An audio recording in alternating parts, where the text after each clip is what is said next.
días y sean bienvenidas, hermanas, a un programa más de Arraigadas, este videocast semanal en el que buscamos transmitir verdad, esperanza y gozo. Mi nombre es Mónica Valadez de Sandoval y me da mucho gusto estar nuevamente con ustedes y también estar conversando hoy con mi querida Valeria Redondo, que le decimos Vale de cariño. Vale, ¿cómo estás? Creo que esta es nuestra primera vez juntas aquí en Arraigadas. Sí, así es, Moni. Hablamos diario, pero no habíamos hecho un cafecito juntas y está buenísimo. Sí, así es. Y bueno, Vale y amadas hermanas que nos escuchan el día de hoy, la semana pasada iniciamos una nueva serie con un tema tan importante porque estamos preparando terreno en nuestro corazón para la Semana Santa que ya se aproxima. Y la semana pasada Yamel García y Yamel Romero nos estuvieron hablando en el Cafecito con Arraigadas sobre contemplar a Cristo. Y lo que Yamel dijo al principio, ¿vale? En sus primeros comentarios, fue algo que me quedé meditando en mi corazón y lo quiero repetir tal cual. Por ahí le pedí sus notas y le dije, vamos a decir esto nuevamente, como un pequeño resumen de la Arraigadas anterior. Y ella dijo, contemplar al Cristo incomparable es fijar nuestra mente y corazón en la persona y obra de Jesús. No solo como un acto emocional o devocional, sino como un ejercicio transformador de fe. Es mirar con reverencia, profundidad y humildad al Hijo de Dios tal como es revelado en las Escrituras. Eterno, encarnado, crucificado, resucitado y glorificado. Y Amén. Hoy, Vale, queremos contemplar a Cristo, queremos contemplar su hermosura y su carácter en un momento muy importante y significativo en su vida aquí en la tierra, justo antes de ser arrestado y comenzar el proceso de su juicio, antes de ser llevado a la cruz. Estamos hablando del momento en el que se dirigió hacia Getsemaní, en el Monte de los Olivos, con sus discípulos. Este era un lugar donde Cristo acostumbraba ir a orar, no era la primera vez, y en esa ocasión en particular, sabiendo Cristo lo que había de venir, los evangelios nos dicen que Él dejó a la mayoría de los discípulos en la entrada de Getsemaní y se llevó como a su grupito más íntimo, a Pedro, a Juan y a Jacobo, para orar. Y dos de los pasajes donde ustedes pueden encontrar el relato de esta historia es Lucas capítulo 22 y Mateo capítulo 26. Y en Mateo, en el versículo 38 dice estos versículos: entonces les dijo, hablando del Señor Jesús, mi alma está muy afligida hasta el punto de la muerte. Quédense aquí y velen junto a mí. Y adelantándose un poco, cayó sobre su rostro, orando y diciendo, Padre mío, si es posible que pase de mí esta copa, pero no sea como yo quiero, sino como tú quieras. Y estas palabras resuenan tanto, ¿vale? Porque normalmente no es el tipo de oración que nosotros hacemos, sobre todo cuando vamos terminando nuestras oraciones, decir, Señor, todo lo que te dije, que se haga tu voluntad y no la mía. Y en estos pasajes vemos cómo la angustia de Cristo iba más allá del temor carnal, de los tormentos de la cruz. El Señor Jesús estaba triste porque en pocas horas Él iba a beber por completo la copa de la ira divina en contra del pecado. Ese sacrificio hermoso en la cruz que Él iba a sufrir por nosotros los pecadores. Al siguiente día Jesús habría de llevar los pecados de muchos y la totalidad de la ira divina habría de caer sobre Él. Este fue el precio del pecado que Él llevó y que Él pagó por completo. Y su clamor de angustia refleja la extrema amargura de la copa de ira que Él iba a recibir. Y Él dijo, como decíamos ahorita, no sea como yo quiero, sino como tú. Y esto revela, Vale, cómo Cristo en su humanidad rindió voluntariamente su voluntad a la del Padre en todas las cosas, haciendo que no hubiera conflicto alguno entre la voluntad divina y sus propios anhelos, que como nosotros sabemos, Él dijo, el Padre y yo uno somos, y sus anhelos eran los del Padre. Así que podemos ver que la ternura de esta súplica es conmovedora. Cristo mismo conoció de cerca y de manera tan palpable las debilidades humanas pero sin pecar, como dice la Escritura. Así que Ujú. en estos pasajes podemos contemplar a nuestro Salvador, podemos contemplar su humanidad Amén. y no solamente eso, sino podemos contemplar su sumisión y obediencia completa al Padre también. Sí, sí, de acuerdo, Moni. Yo creo que debemos notar cómo es que Jesús se muestra completamente humano. Él siente miedo, dolor y angustia, pero esas emociones no lo rebasan, porque también muestra una obediencia perfecta a la voluntad de su Padre. Cuando Él dice, Padre, si es tu voluntad, aparta de mí esta copa, pero no se haga mi voluntad sino la tuya. Híjole, Moni, esto inevitablemente me hace pensar en mí, en cuán diferente Ujú, soy a él, porque la voluntad humana es evitar el sufrimiento a toda costa. Y Jesús nos muestra el contraste con la disposición divina a cumplir con el propósito de salvación. Y Jesús aquí está orando con total honestidad a su Padre, y aunque sí expresa su sentir, también se rinde su voluntad completa a la de Dios. ujú, Y cuando Jesús fue llevado para ser juzgado, hay que notar que obviamente fue acusado ujú. falsamente, fue humillado, fue físicamente molido y él no se defendió.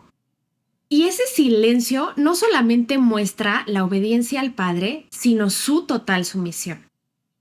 Y mi cabeza gira y me pregunto, ¿cuántas veces nosotras terminamos haciendo algo, lo que sea, a Ujú, regañadientes? Bueno, voy a obedecer, pero híjole, se pasan. O no es justo lo que está pasando, pero bueno, lo voy a soportar. O no me debería estar pasando esto a mí. O esto es muy común. Es la última vez que yo hago algo por esta otra ujú, persona, ¿no? Y hermanas, el silencio no es pasividad, es un acto de obediencia total. En el caso de Jesús, comenzó en el Getsemaní con su oración y culmina en la cruz.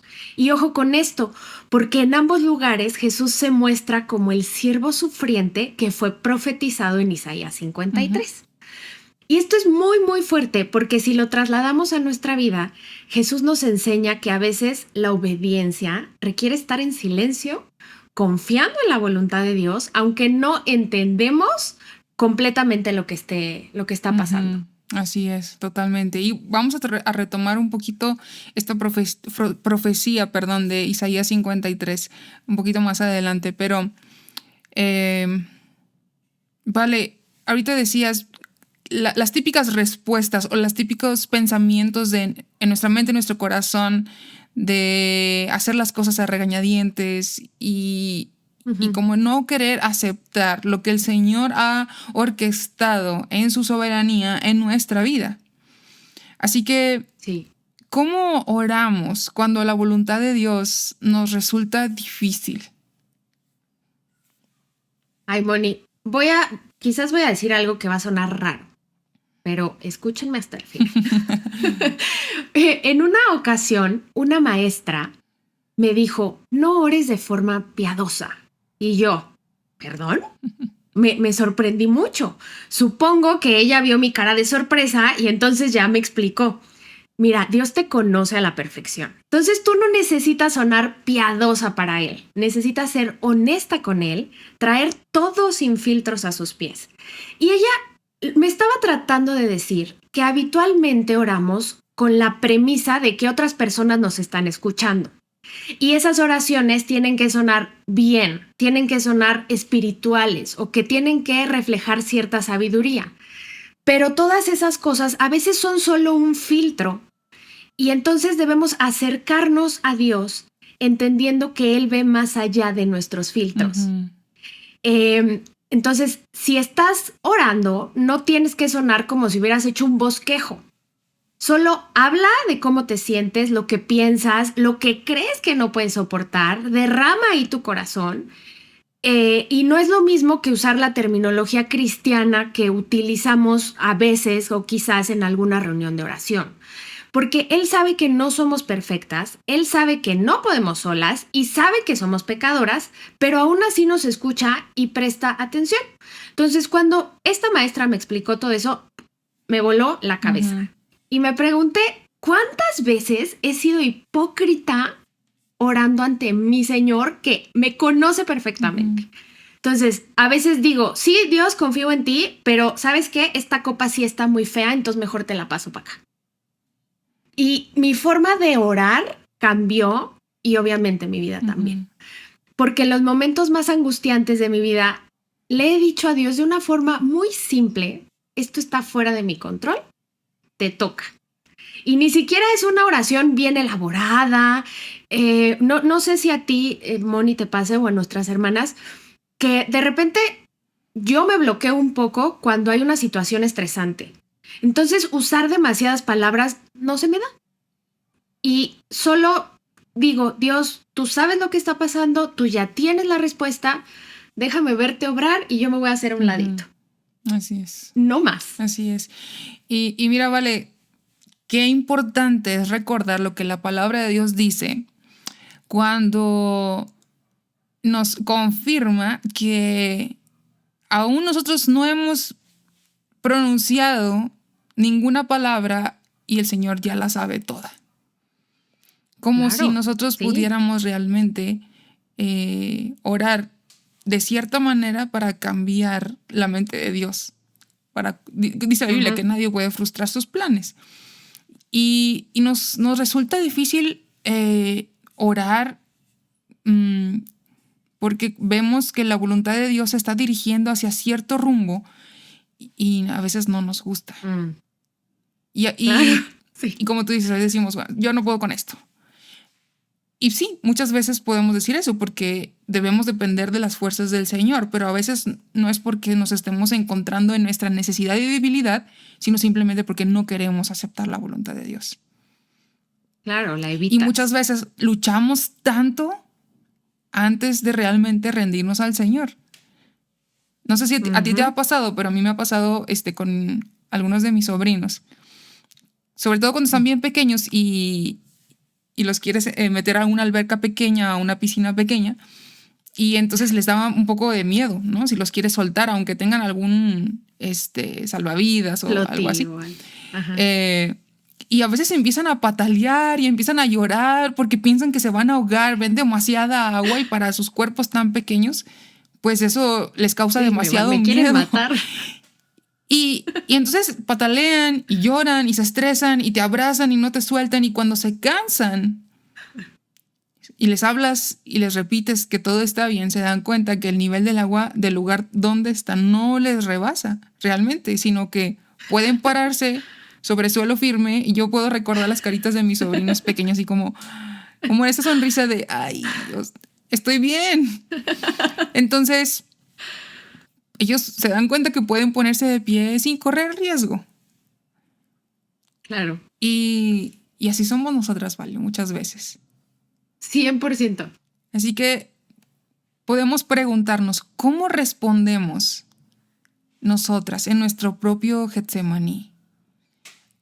¿Pataleamos Ujú. creyendo que nos estamos ahogando, reclamando, llorando, enojándonos, no sé? ¿O realmente guardamos ese silencio reverente como Cristo lo hizo ante el peso del sacrificio? Ay, ay, ay. Qué fuerte. Y esto despierta fibras sensibles en mí, seguramente en ustedes también. En particular, yo ubico 3 eventos en mi vida en la que puedo decir o que puedo describir como mi Ujú. Getsemaní. Todos esos eventos son relacionados con muertes. Y la verdad es que les mentiría si les digo que reaccioné perfecto. La primera fue cuando mi papá falleció y en mi cabeza solo podía pensar, el Señor dio y el Señor quitó, bendito sea el nombre del Señor. Bien, la segunda vez ya no reaccioné tan bien. En mi cabeza solo estaba, ¿por qué? ¿Por qué a mí? ¿Por qué yo? ¿Por qué? ¿Por qué? ¿Por qué? Y reclamaba a Dios porque su voluntad para mí en ese momento era inconcebible, era injusta a mis ojos y no la Ujú. aceptaba, ¿no? Y la tercera vez pensé, bástate mi gracia porque mi poder se perfecciona en tu debilidad. Y lo que ocurre en Getsemaní es la evidencia pública de la comunión privada.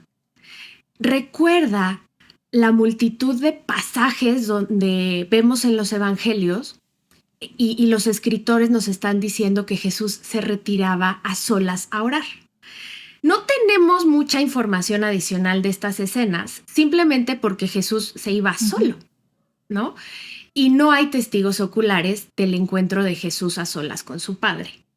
En términos simples, Jesús tomaba tiempo para estar solo con su Padre antes de lanzarse a continuar con su ministerio público. Y en el caso de Getsemaní, los discípulos se quedan dormidos. Jesús está solo. En esta ocasión sí tenemos la oportunidad de pasar una cortina que se está como abriendo, que no podemos ver en otras ocasiones.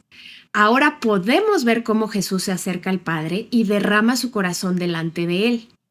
El momento ha llegado, el clímax, ahí está, el clímax de su misión, en el que va a rescatar a los hombres en multitudes. Jesús se concentra en el Padre porque su obra pública en la cruz parte de la comunión íntima con Dios. Y entonces, para reaccionar de manera adecuada, nosotras no debemos esperarnos a que la respuesta venga a nuestra cabeza de manera espontánea. Cuando llega esa zona de desastre, la realidad es que tuvimos que habernos equipado desde antes. Recuerda, lo público siempre se sostiene en lo privado. Debes estar cerca de Dios, expuesta a su palabra, orando y estudiando, porque esas son las herramientas que vas a usar en tu Getsemaní. Si llega una circunstancia difícil a tu vida y no estás equipada o armada, eso va a salir muy mal. Acá en México decimos, vas a la guerra sin fusil, ¿no? Entonces, Jesús siempre tuvo una comunión y relación perfecta con su Padre, hasta que fue el recipiente de toda la ira de Dios por nuestros pecados. Así es. Y es que muchas veces podemos pensar, como decía hace un momento, que nosotros podemos hacer algo con nuestras palabras. Podemos pensar o tomar la oración como el momento en que venimos a poner a Dios al tanto de nuestras vidas. Y no lo vemos como ese medio de gracia que Dios nos ha dado para que día con día, en lo privado, podamos crecer en dependencia, en fe en el Señor y dejar a un lado el control, porque al final de cuentas es eso, cuando nos resistimos a la voluntad de Dios, cuando no nos es fácil orar, es porque queremos controlar.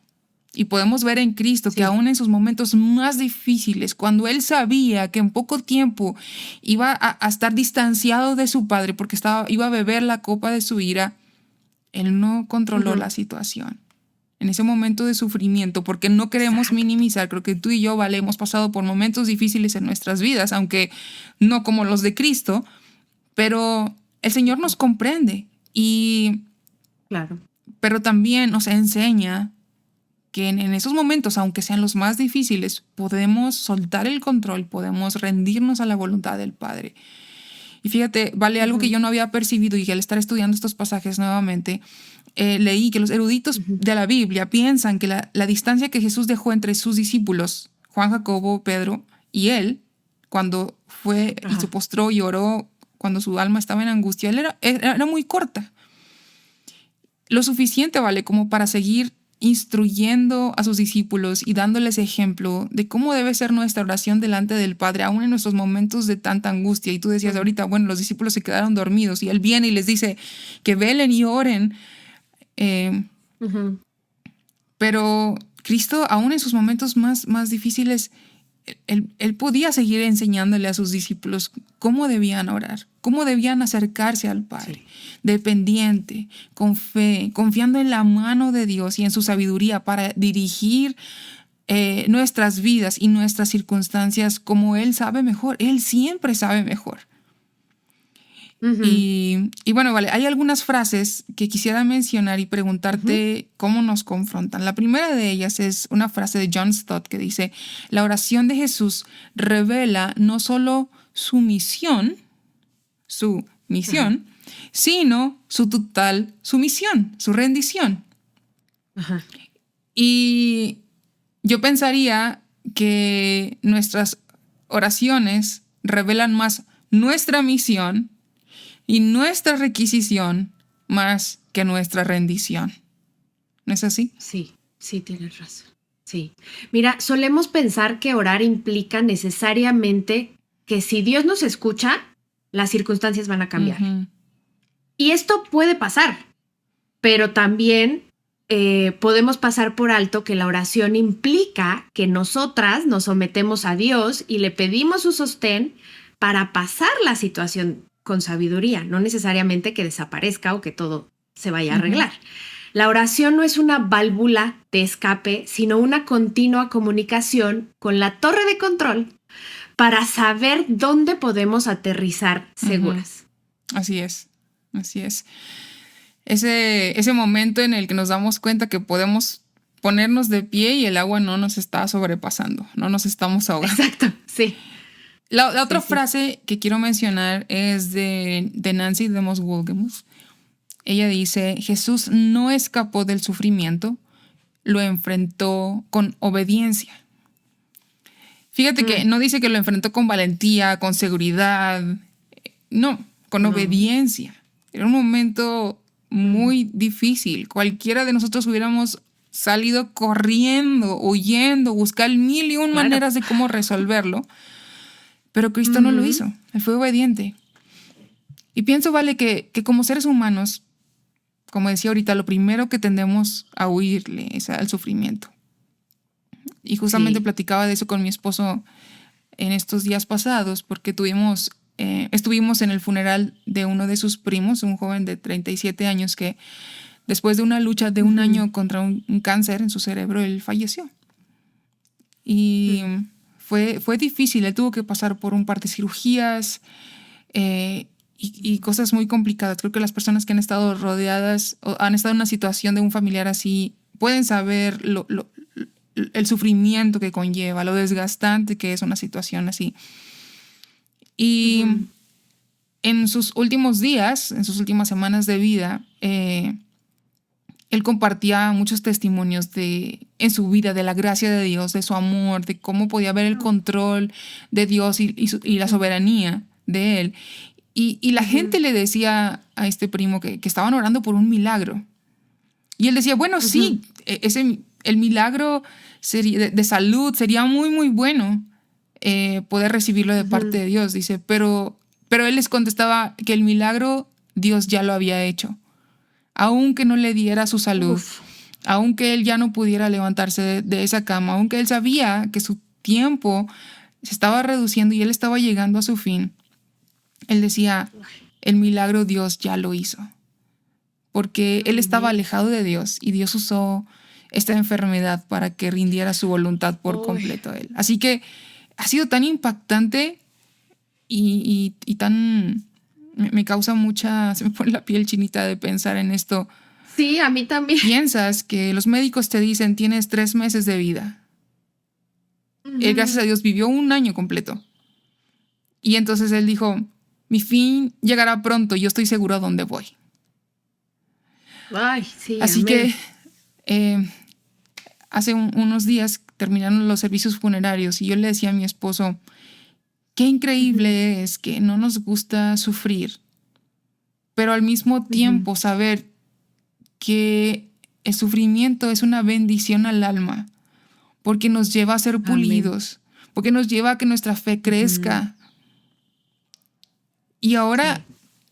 y cuando conocemos a Cristo, yo lo vi con este primo, su seguridad, porque cuando uno entiende el Evangelio, cuando uno entiende lo que Cristo hizo, nuestro Cristo Ujú, incomparable, cómo Él mm, sufrió, cómo Él soportó la cruz. Dice la Biblia que por el gozo puesto delante de Él sufrió la cruz. Ahora, con mayor sí. confianza, tú y yo, cuando pasamos por ese Getsemaní, cuando pasamos por ese tiempo de sufrimiento, podemos tomarnos de la mano Ujú, del Señor, porque Cristo sufrió y padeció el horror más grande. Y yo quisiera tomar la frase de este amén. primo para mi vida, día con día, cuando yo tenga Sí. esos sufrimientos, cuando yo tenga situaciones difíciles, yo puedo decir, Dios ya hizo el milagro. porque Dios me dio salvación, porque mi problema más grande en esta vida ya está resuelto, ni la enfermedad más terrible es peor que el pecado de mi vida que me llevaba a la condenación eterna separada de Dios, y que Cristo bebió esa copa para que no la tenga que beber yo.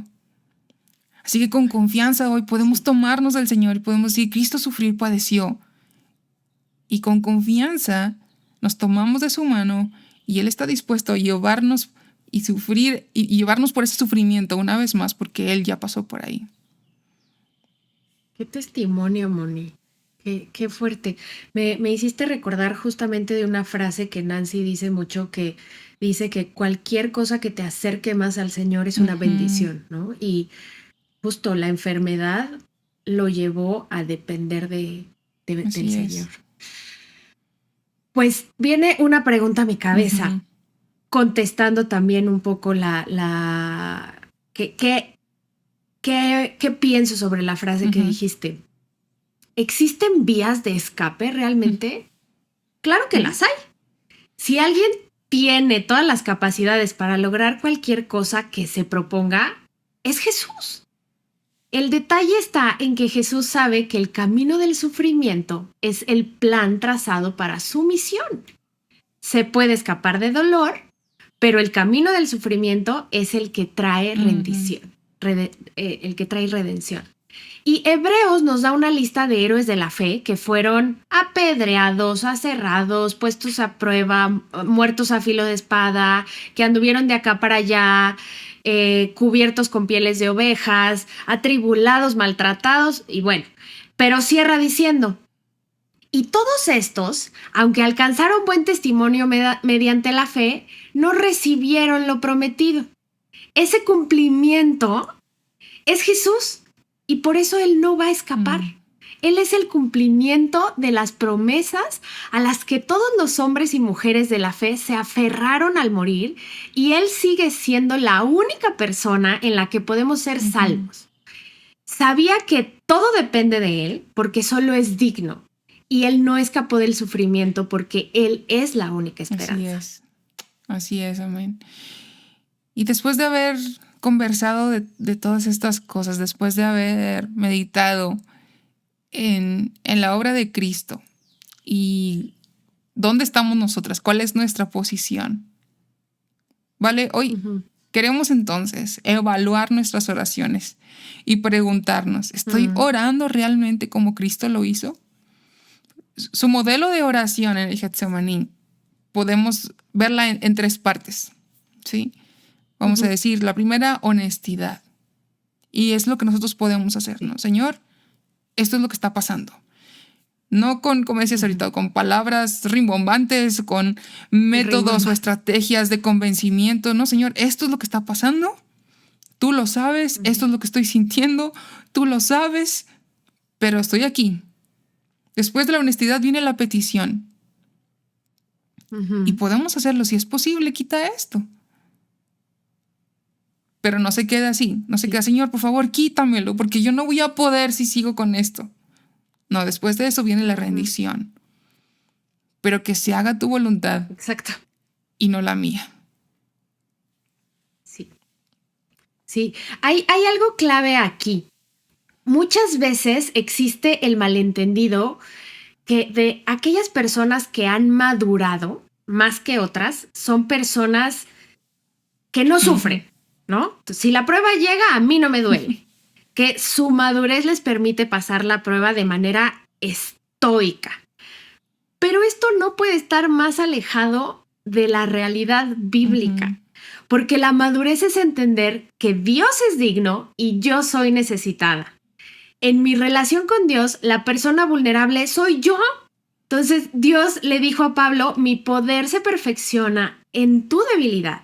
La verdadera madurez cristiana no se resiste a parecer débil, sino que acepta que lo es. Y es la esencia del evangelio, es la esencia de nuestra oración. Eso con respecto a ser honestas, ¿no? Ahora, nuestra petición, como el Señor Jesús dijo: si puede ser que pase de mí esta copa. Pero también dijo: hágase tu voluntad y no la mía.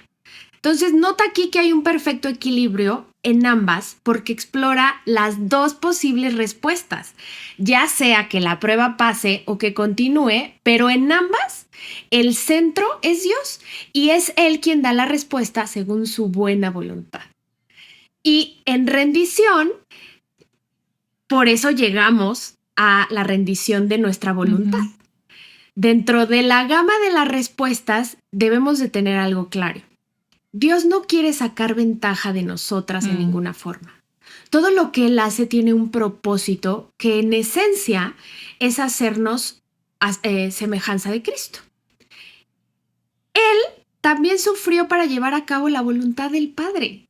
Entonces, fíjate en esto, nada te hace más semejante a Jesús que someterte a la voluntad de aquel que es nuestro Padre por medio de la fe en Cristo. Así es. Y pienso en lo que dices ahorita, Vale, de Dios no quiere sacar ventaja de nosotras, no nos quiere como si fuera... Torturar. Ajá, exactamente, como si fuera un Dios que nos quiere torturar y no es así. Y pensaba que dices, bueno, en esencia, Dios, el propósito de Dios siempre es hacernos más como Cristo. Y no es eso, ¿vale? No es eso, hermanas, la oración que siempre le decimos a Dios, quiero ser más como Cristo. Hasta lo cantamos también. Queremos crecer en semejanza de Cristo. Pero cuando llega la prueba, entonces se nos olvida esa petición de querer ser como Cristo. Y bueno, si queremos ser como Cristo, tenemos que pasar por la prueba de fuego. Tenemos que pasar por ahí. Pero Dios es tan bueno. Dios es tan bueno que aún en medio del dolor, Él nos consuela. No nos lleva por el sufrimiento para decir, bueno, vamos hasta a trabajar en ti, que seas más como Cristo, y ahí te va el sufrimiento, y así que súfrele y avánzale como puedas, ¿no? Él nos consuela, nos da su palabra, nos da el medio de gracia de la oración, como decíamos ahorita, para acercarnos a Él y derramar nuestros corazones delante de Él. Nos da la familia de la fe, una iglesia donde podemos apoyarnos, animarnos, exhortarnos, consolarnos, porque otros ya pasaron por lo mismo que nosotros hemos pasado. Y cuando nosotros sufrimos, el Señor nos invita y nos dice que nuestro sufrimiento nos ayuda para consolar después a otros. Y yo estoy segura, Vale, que decías hace ratito que 3 ocasiones venían a tu mente relacionadas con la muerte. Yo estoy segura y creo que también he escuchado testimonios ya en conversaciones uno a uno de cómo Dios ha permitido que tú puedas consolar a otros que han pasado por la misma situación que tú pasaste ya por lo menos 3 veces. Y gloria a Dios por eso, porque no nos deja solas, porque su amor es tan grande que en medio del sufrimiento nos consuela y nos ayuda a ver a Cristo. Y eso es donde debe estar nuestra mirada, en la cruz, en Cristo. Así que, bueno, ya para ir finalizando, hay una última cosa que quisiera preguntarte, ¿vale? Y que nos compartas un poquito de tus meditaciones. Hablamos al principio, tú mencionabas la profecía del siervo sufriente, el siervo de Dios, Cristo Jesús, en Isaías 53. El sufrimiento silencioso que Él llevó al cargar la cruz por cada uno de nosotros. ¿Qué pudieras decirnos? ¿Qué has meditado en tu corazón sobre este pasaje? Mira, Moni, quiero que imaginen esto. Jesús puede llamar a las legiones de los ejércitos celestiales para que luchen y le liberen del enemigo. Él tiene ese poder, Él tiene esa autoridad. Sin embargo, aquel que no pecó, aquel que es digno de toda honra, decide venir al Calvario con una pesada carga, una corona de espinas, y estar o permanecer en silencio delante de la multitud para ser puesto en una cruz. Jesús sufrió y murió para redimir a una indigna pecadora como yo. Su silencio es el obediente amor que nos ha redimido a todas. El león de Judá puede rugir y acabar con esto, pero decide ir como el cordero y cumplir la encomienda del Padre. El silencio es clave en el camino del Calvario, porque sin él no habría el grito de júbilo de su pueblo al verle resucitar. Esto vuela la cabeza. O sea, Él por elección decide venir y morir por nosotras cuando tiene todo el poder para acabar con un chasquido de dedos. Así es. Así es. ¿Y qué es lo más importante? Meditar todo esto en nuestro corazón. Guardarlo. Sí. Pensarlo, meditarlo e inclusive llevarlo al Señor en oración. Señor, estoy aprendiendo esto. Y que nos lleve el Señor a pensar en Cristo, en la cruz. Y esa vida de rendición hasta el final que Cristo llevó por ti y por mí. Por el gozo puesto delante de Él y por su obediencia al Padre, principalmente. Así que, recordando las palabras del primo Sammy, que ya está en la presencia del Señor, hermanas, el milagro ya está hecho. Nosotros no necesitamos un milagro más. Cristo nos ha salvado y nos ha redimido si nos hemos arrepentido de nuestros pecados. Y Él nos ha dado salvación si hemos creído en Cristo como ese intercesor, como ese mediador. Así que, si tú estás pasando por un sufrimiento ahora, mira a Cristo y recuerda que vas a ser pulida y vas a terminar siendo más semejante a Cristo si rindes tu vida, si rindes tu momento, si tu circunstancia, tu Getsemaní, en obediencia al Padre.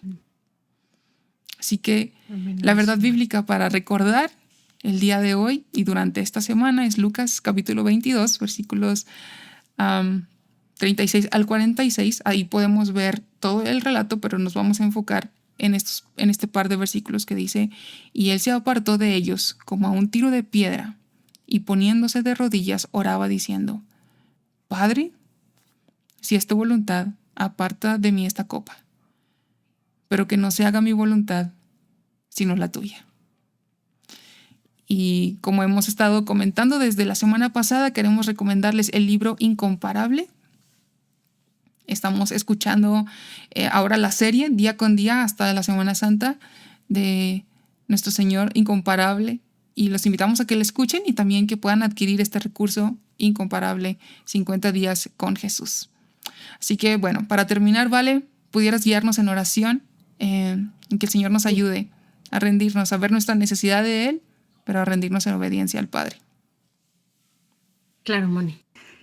Amoroso Señor y Padre Celestial, solamente queda decir gracias. Gracias por el plan perfecto que tienes al redimir a la gente. Gracias por haber enviado a tu Hijo Cristo, el que no pecó, el perfecto en todo, el que todo lo llena en todo, Señor. Gracias porque somos necesitadas, pero tú por medio de tu Hijo das eso que necesitamos de manera perfecta en nuestras vidas, Señor. Ayúdanos no solo a rendirnos un momento del día, ayúdanos a vivir una vida de continua rendición, una vida de total dependencia, una vida en la que de verdad podamos caminar de tu mano y podamos callar esas voces que nos distraen del mundo, Señor. Ayúdanos a tener un corazón dispuesto y disponible para ti.